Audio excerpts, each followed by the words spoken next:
under the cloak of night, in a quiet British suburb, an affair unraveled into a mystery that would leave detectives scratching their heads for months.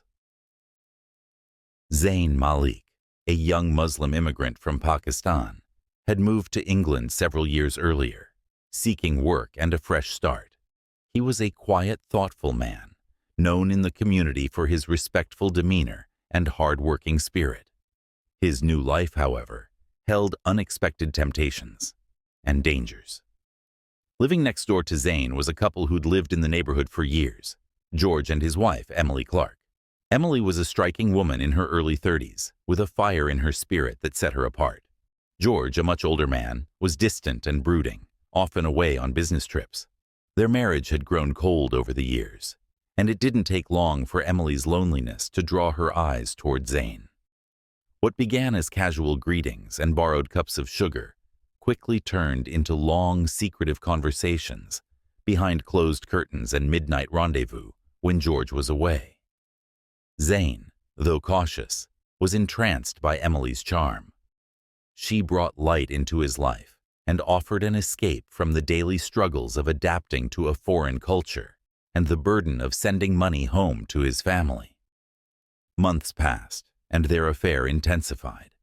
They were careful, always meeting in secluded spots, keeping their romance out of view. But in a close-knit community, whispers were bound to start. Neighbors had begun noticing Emily's suspicious absences during the nights George was away, and some had even spotted her leaving Zayn's apartment. One foggy November morning, George returned unexpectedly from one of his business trips. As he walked up the driveway, he noticed the curtains in Zayn's flat drawn tightly, though a faint shadow moved inside. Ignoring his unease, George entered his own house, but sensed something amiss. Emily was nowhere to be found, and the silence of the house was chilling. A few hours later, George received a call that would rattle the entire neighborhood. Emily was missing. Her belongings were untouched. Her phone left on the kitchen table. The police were called, and an investigation ensued. George, haunted by his own suspicions, confronted Zayn, accusing him of knowing more than he was letting on. Zayn denied everything, insisting he hadn't seen Emily since before George's arrival. Days turned to weeks, and the mystery of Emily's disappearance grew deeper. Zayn became the prime suspect. His previous encounters with Emily were brought into question, and his background as an immigrant only fueled the community's mistrust. He found himself under intense scrutiny, and soon he was taken in for questioning. Under pressure, Zayn admitted to his affair with Emily, but insisted he had no hand in her disappearance. His confession only deepened the intrigue, as it shed light on Emily's unhappiness with George, yet offered no clues to her fate. George, though devastated, maintained his innocence, insisting he had no knowledge of his wife's activities. The days grew colder, and just as the case seemed to be slipping into obscurity, a discovery was made in a nearby lake. Emily's scarf, a distinctive red, one she wore often, was found tangled in the reeds near the water's edge. But there was no sign of Emily herself, and no further evidence to piece together her last moments. Months later, Zayn, having faced an onslaught of allegations and having lost his job, left the neighborhood in shame. George, still haunted by the mystery, remained behind, a man hollowed by the disappearance of his wife and the unanswered questions that lingered. In the end, Emily's fate remained an enigma. Was it George's jealousy, Zayn's passion, or something far darker that led to her disappearance? The neighbors, left with only shadows of the truth, spoke in hushed tones, adding their own suspicions to a case that, for all its publicity, would never find closure. As winter settled in, the cold grasp of mystery around Emily Clark's disappearance refused to let go. Rumors in the neighborhood only grew, fueled by the silent streets and the lack of any breakthrough in the case. The lake where her scarf was found became a site of grim fascination. Curious neighbors and even thrill-seekers from nearby towns would visit, hoping to catch a glimpse of something, anything, that might hint at what happened to the vibrant woman who had vanished without a trace. For George, the weight of his wife's absence grew unbearable. He spent most of his days indoors, blinds drawn, hardly speaking to anyone. Even his colleagues stopped visiting, unable to bear the eerie quietness that had consumed his home. His life, once full of the routines of married life, was now stripped bare, hollowed by doubt and grief. Detective Inspector Hannah Byrne, a seasoned investigator known for her sharp intuition, had been assigned to Emily's case shortly after her disappearance. Byrne was not one to give up easily. Despite the lack of leads, she sensed there was more to this than a simple case of infidelity gone wrong. The nagging question remained. If Zane and Emily had truly been in love, why would Zane risk harming her? And if George had been aware of the affair, why would he have waited so long to act? With little concrete evidence, Byrne turned to old-fashioned detective work, revisiting every detail of the night Emily vanished. She interviewed Zane's neighbors and coworkers, combing through his life and background for any sign of instability or anger. While Zane had admitted to the affair, his record was spotless. He was soft-spoken, held no violent history, and was known by his coworkers as reliable and mild-mannered. His fear now seemed genuine. Fear that the community would always see him as the guilty party. One night, as Byrne pored over Emily's bank records and emails, she found a curious detail. The week before her disappearance, Emily had withdrawn a significant amount of money from her personal account, a quiet transaction in cash that seemed uncharacteristic of her. She was usually meticulous about her finances, and it struck Byrne as odd that she'd take out a large sum without telling anyone.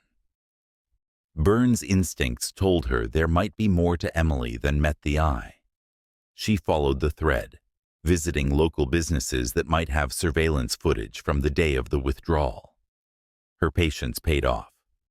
At a local cafe, a camera captured Emily meeting a man, someone who was not Zane nor George. The footage showed Emily handing over a brown envelope, seemingly filled with cash, to a tall, clean-shaven man wearing a dark coat. The image wasn't clear enough to identify him, but it was a lead. Byrne pressed on, tracking the man's movements in the footage. He left the cafe and walked towards a nearby park, where he seemed to disappear into the shadows. This man was a ghost, unknown to Emily's friends or family, and she had told no one about their meeting. As Byrne continued digging, a new theory took shape. What if Emily had been planning to leave, not just her husband, but her entire life in that small town? Perhaps she and this mysterious man had arranged for her escape. The withdrawn money, the scarf at the lake, the silence from Zane and George. It all seemed part of an elaborate cover-up. But for what? Had the man promised her a new life? Or had he taken advantage of her vulnerability? Byrne confronted Zane again, this time sharing the footage of Emily's meeting with the stranger. Zane, visibly shaken, admitted he had no knowledge of this man, though he confessed that in recent weeks, Emily had seemed distant, even worried, during their last encounters. She had hinted at wanting to escape her life, to start fresh, words Zane had brushed off as the longing of a woman trapped in an unhappy marriage. Yet Zane recalled one strange detail. On the night Emily vanished, she had asked him to meet her at the lake, saying she had something important to tell him. Zane waited that night, but she never arrived. That admission gave Byrne a new theory to consider. Had the lake been a meeting point for Emily and the stranger? And had Zane unknowingly been a witness, waiting on the outskirts of a plan he'd never been part of. A week later, Byrne received an anonymous tip. The caller, a woman, claimed she'd seen a man fitting the stranger's description in a nearby city, loitering around a bus station.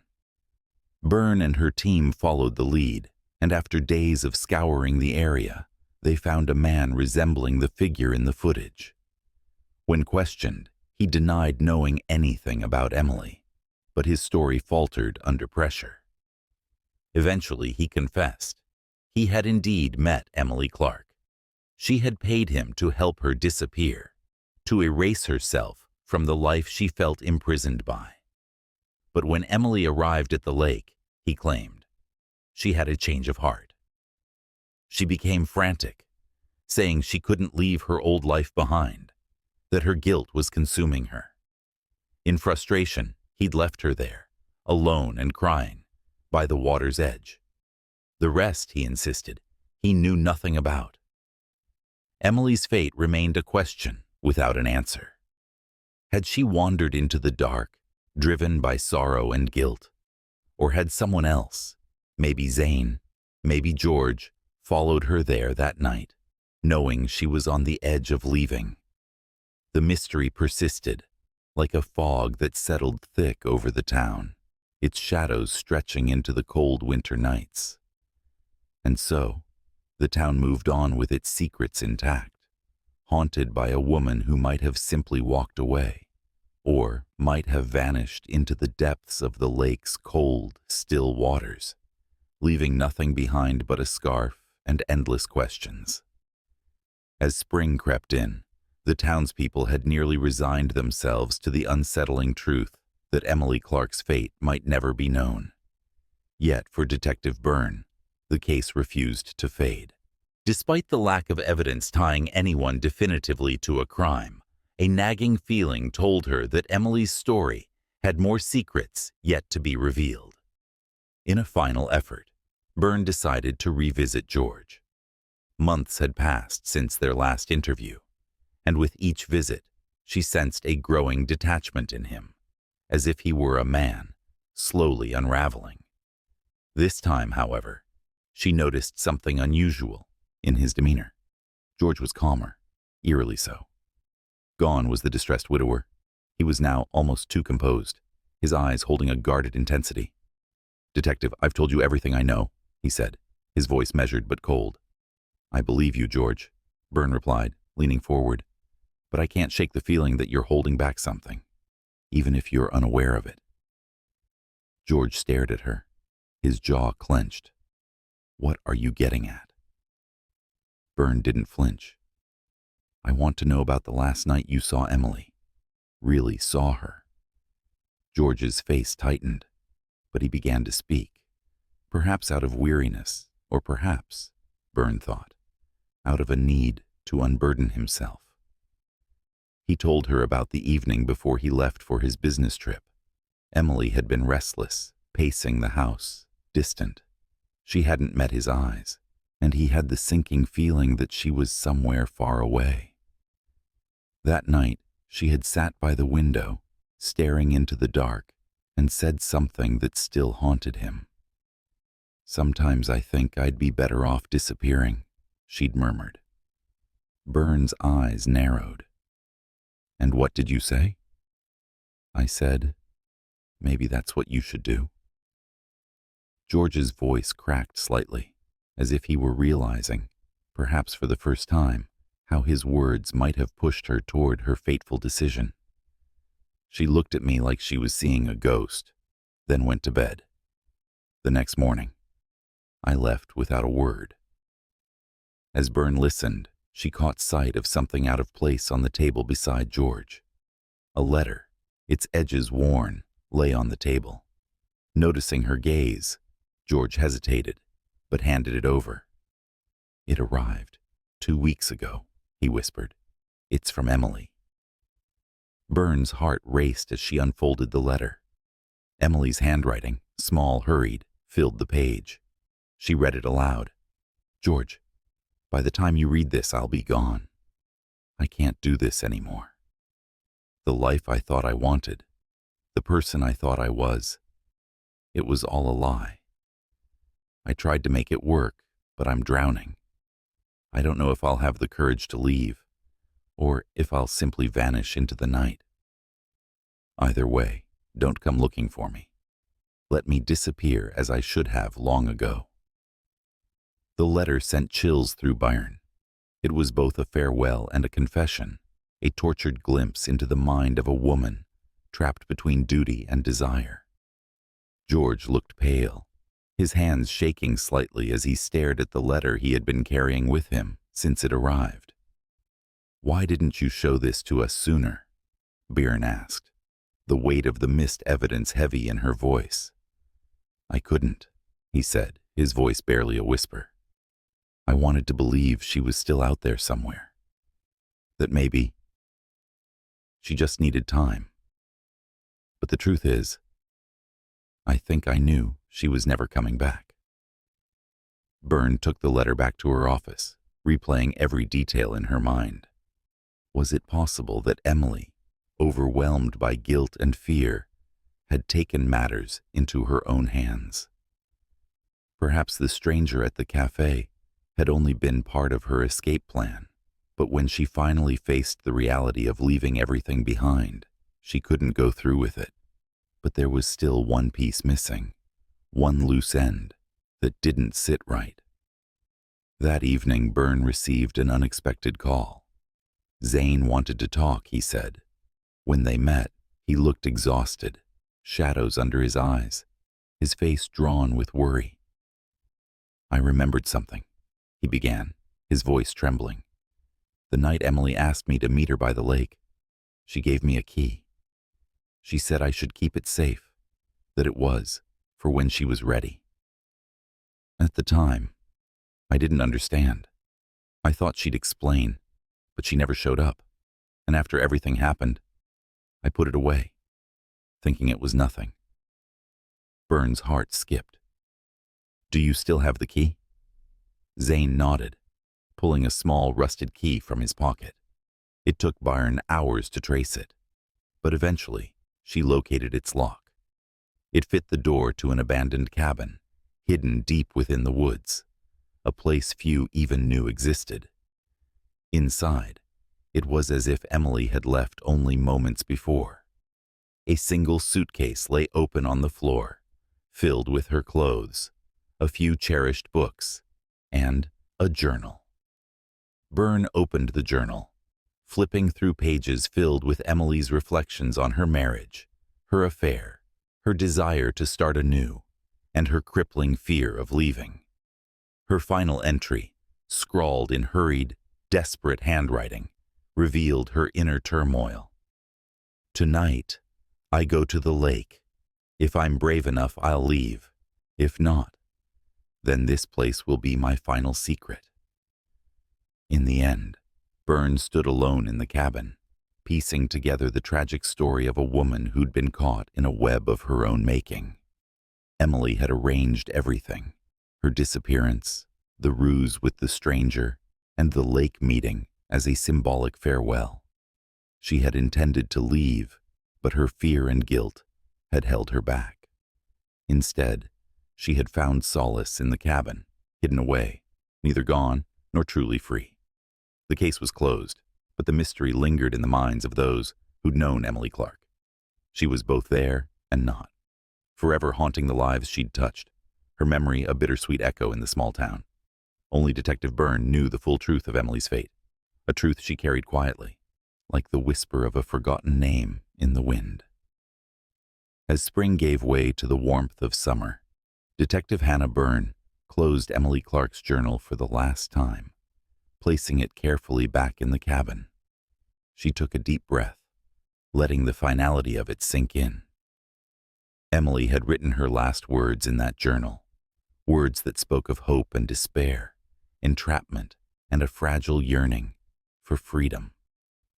But those words, along with the abandoned suitcase and the old secluded cabin, had provided closure to only one person: Byrne herself. Back in town, the official case was marked as unresolved, but with no further action. Emily Clark's family and friends had finally accepted that she was gone, though the speculation continued to ripple through the community. Some believed she had run off to a new life, away from the constraints of her marriage and the burdens of her secrets.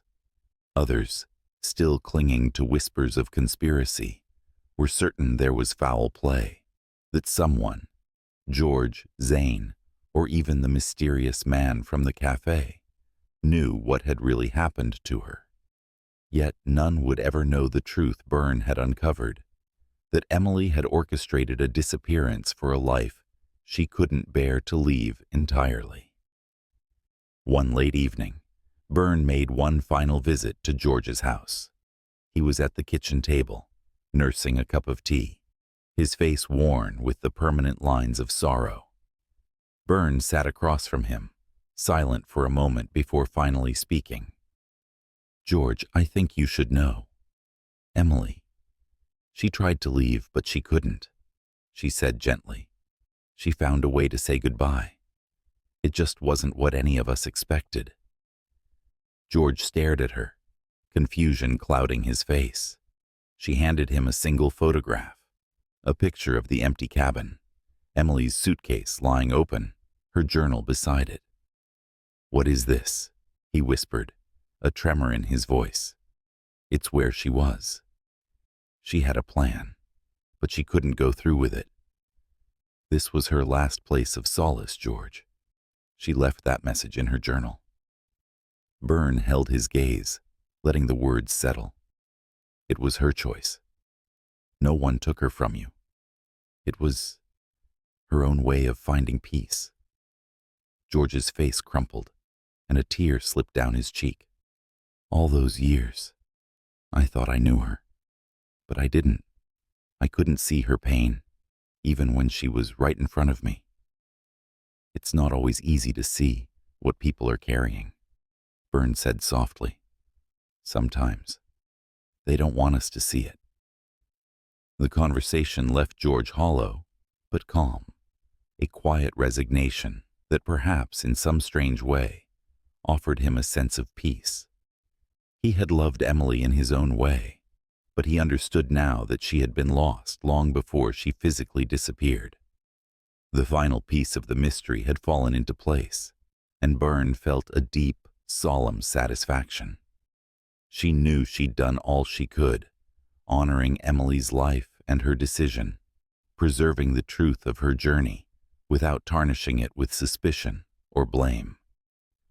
Byrne left George with the photo, a memento of the woman he'd loved, the woman he had never truly known.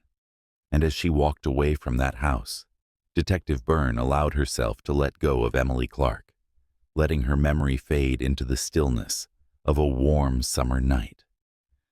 The case remained unsolved in the public's eyes, but the truth lay quietly within that abandoned cabin in the woods, known only to the silent trees and the whispering wind.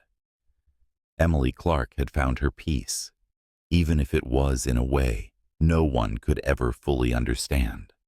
The town, at last, moved on, leaving the haunting tale to drift like smoke into the past, a mystery no longer demanding answers, but settling like a distant memory where it belonged.